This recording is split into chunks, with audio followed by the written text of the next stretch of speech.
Hi friends, I'm Unique. Today we are doing more of a general gaming type of video. I've played other games every once in a while. I played more of the newer titles this year, but here I am still on my grind on my live service games. But 2023 had so many games, right? I decided to do a video here covering the Game Awards, just my choices, just some thoughts, what I've heard about these games. If I don't have much to say about a category, we're going to be skipping it. Obviously, the first thing here is Game of the Year, which is an insane choice. Like, I know some people are very against Resident Evil 4 getting it. Some people think Spider-Man 2 was as good as Spider-Man 1, that it wasn't innovative enough. I don't know about Alan Wake 2. I think the game that has made the largest impact on the community has been Baldur's Gate. I wasn't gonna actually vote Baldur's Gate just because I haven't played the game myself, but the impact Baldur's Gate has been insane. I think the game got even more popular once it caught name and caught traction after launch. It's like been doing so well, and I hope all of you RPG Choices Matters gamers are having a good time. Next category is Best Game Direction, awarded for outstanding creative design and innovation in game direction and design. This is incredibly difficult for me because as much as I really want to vote Tears of the Kingdom, believe me, I really want to vote Tears of the Kingdom. There's also, gosh, I think I'm going to be biased here and vote Tears of the Kingdom because I absolutely enjoy Monolith Soft, just absolutely everything they do, and just their design for Tears of the Kingdom just is so I absolutely enjoy it as a Switch title. Narrative is going to be absolutely a nightmare for me. I have played Final Fantasy 16 this year. As much as I love the story for 16, if you consider the side quests an account, they do supplement the narrative, but there's also a bunch of side quests that bog down the main story. I wish I checked out more titles this year. If we're just looking at it from the main scenario alone, I think I am going to vote for 16. I absolutely did enjoy it. However, the more you think about the 16 scenario, there was a bunch of things that bogged it down, which is probably why it didn't end up getting nominated for Game of the Year there. Okay, I know Hi-Fi Rush absolutely popped off when it launched. When it comes to just artistic direction, I know this is going to be sounding a little ridiculous, but I think I am going to vote for the underdog Hi-Fi Rush here. I absolutely just enjoy the way the game looked. I saw a bunch of streams when it first launched. It actually didn't turn out to be that. It was you know, moderately popular, but I'm trying to think about the impact it had, and there's so many games coming out this year, y'all. The competition was too rough. I'm gonna give it to Hi-Fi Rush. Score and music, I absolutely I know a bunch of gamers love Baldur's Gate's music. I love Tears of the Kingdom music, but little I saw. Hi-Fi Rush obviously is there too, but as a Final Fantasy 14 fan, as a Final Fantasy 16 player, as someone who went to North America Fan Fest and got to see Sulkin live, I have to vote Final Fantasy 16. I absolutely have to. Obviously, Ben Starr as Clive did fantastic. Absolutely fantastic. I cannot talk about 16 that much because I'm concerned about spoilers, but everyone listening and has to, y'all, you have to play 16 when it comes. I don't care if you're waiting for the PC version. I don't care if you're trying to get a PS5. You just have to play 16 just to see Ben Starr's performance as Clive throughout the main story.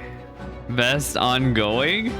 So if we're gonna talk about, so if you've been following my channel, I play Final Fantasy 14 and Genshin Impact, and I cover the content on a regular basis, and this was kind of a rough year for Final Fantasy 14. There was an expansion this year. There's been a lot of discourse about the content that's been released. It is consistent content, but the releases had its problems that could be very infuriating, and it's just an off year. I think next year, if it was last year, I would give the vote for Final Fantasy 14. If it was next year, I probably would still give the vote for Final Fantasy 14. But I'm gonna give my vote to Genshin Impact. Actually, I absolutely have been enjoying the content that Genshin has been putting out. Even when the Sumeru arc was wrapping up, there was some really good optional story content to check out. After Fontaine launched, we had a really good expansion of this main scenario with the Fontaine arc. It just finished last week. It was good. It was amazing. And it reminds me why I still play Genshin and want to play Genshin to this day. Now, best community support. So the golden joysticks passed by and they just had a generic thing saying best community, which it's really, I kind of wish I could look like and see what it means best community, but the Game Awards did a good job making this title very, very how you say, clear. What does it mean for a game to have best community support? Recognizing a game for outstanding community support, transparency, and responsiveness, inclusive of social media activity and game updates patches. I am going to give this to Baldur's Gate 3, actually. From what I understand, Larian has done a phenomenal job communicating with people. And as far as I was aware, Baldur's Gate 3 was extremely buggy, but despite all that, the community still absolutely loved that game. And all my friends just say that if they have a problem, they can the Baldur's Gate community Discord has been extremely helpful for them. So yeah, a simple obvious answer for me. Y'all, okay, I was gonna cut this out, but I'm going to leave it in. I have to vote for Sea of Stars. As a JRPG player, as a fan of Chrono Trigger, Chrono Cross, I have to. Like, I'm extremely obligated to vote for Sea of Stars. I will be playing this game when the physical copy releases on the Switch next year. Best mobile game? I'm kind of sad that Twisted Wonderland isn't on here.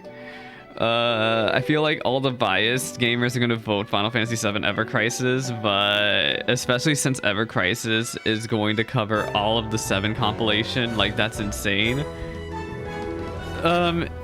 If you followed my channel back in May, I actually played Star Rail early on. I kind of dropped it. The biggest reason was because I was just not happy where the Xianzhou Luofu story was going, and I was not happy with where the Star Rail story was going. Maybe I'll come back eventually with Star Rail. We will see. We will see.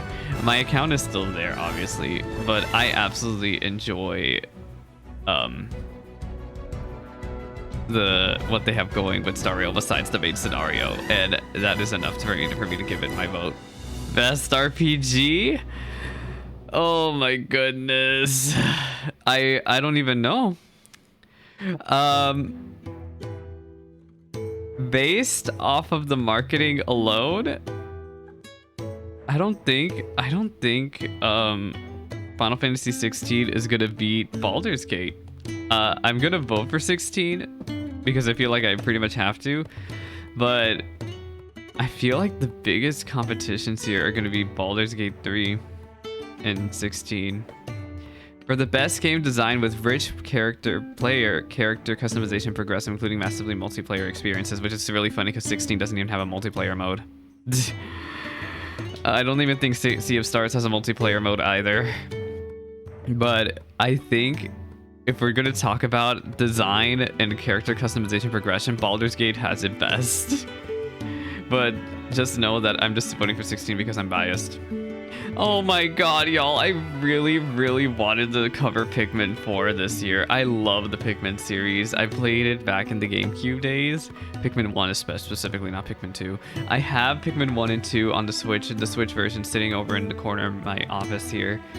And I want to get Pikmin 4 so bad. I love that. But anyway, Mario Wonder, Sonic Superstars. There's so many good family games. I'm a big family gamer. I absolutely want to play Mario Wonder one day. Maybe when it's not $60. Or is it 70? I don't even know anymore. But I'm gonna vote for Party Animals. I posted some clips on this channel of playing Party Animals with friends. Y'all, this game is so adorable and funny. Like, I love it. Unfortunately, with party games, who knows what the lifespan of this game is going to be, but I will always cherish it. It's going to be sitting in my Steam library for a long, long time. Civ Strategy? Everybody gotta know. I played Fire Emblem Engage when it launched, and I played the DLC. And the DLC was amazing. I enjoyed when we're talking about the gameplay. Engage's story is very, very campy Fire Emblem style, but I enjoyed the characters and I enjoyed the gameplay a lot. And that was enough for me to, if I had enough fun time just doing strategy gaming, then it was a good enough strategy game for me. Best multiplayer? Party Animals, obviously. I am not gonna vote for Diablo freaking 4. I didn't even realize the Mario Wonder had multiplayer, and I'm pretty sure Baldur's Gate might actually have a chance of winning this because the co-op campaign for that I heard is extremely popular with people. But I'm gonna vote for Party Animals because I had so much fun with that. Also, I'm extremely biased. We're gonna vote for Castlevania Nocturne. And as a JRPG gamer, I'm extremely obligated to vote for Final Fantasy VII Rebirth. However, fans of the Hades series, I see you, and I wish you the best next year. Oh my god, I reached the edge. Oh god, okay. That is pretty much it. I feel really awkward with some of these. I feel like I'm getting absolutely blasted by people with my thoughts, but god, 2023, I know a bunch of new titles came out this year and there's still more coming out next year, but it was kind of a catch-up year for me also. I played some older titles. I'm playing Xenogears. I've been playing catch-up with a bunch of older titles. I think the newest title I actually played this year was Final Fantasy 16 and Fire Emblem Engage. But I was playing like Neo The World Ends With You at some point. I was playing Xenogears, obviously. I was playing catch up with Xenoblade 3. Like, it was just a bunch of catch up for me. Let me know who you voted for in the comment section below. Obviously, I'm gonna get so blasted. All this is telling me is that maybe I should play Baldur's Gate, but also I don't really want to. I would have to do a co-op campaign. I literally could not picture myself soloing this. Oh my god. But that's a super long time from now. I still have other stuff to cover. I'm going to be probably posting a lot more shorts coming up. There is a new game I've been playing, well, new to me anyway, that I think would be very fun to make shorts for. There is going to be pretty much a drought on the channel here for a little bit when it comes to Genshin and Final Fantasy XIV content. Unless if I decide to do some PvP clips of 14, which I've been really tempted to. We'll see. Anyway, let's give it up for the absolute shit show that Twitter's gonna have later when the Game Awards happens, and we'll see who the winners are. Bye, friends.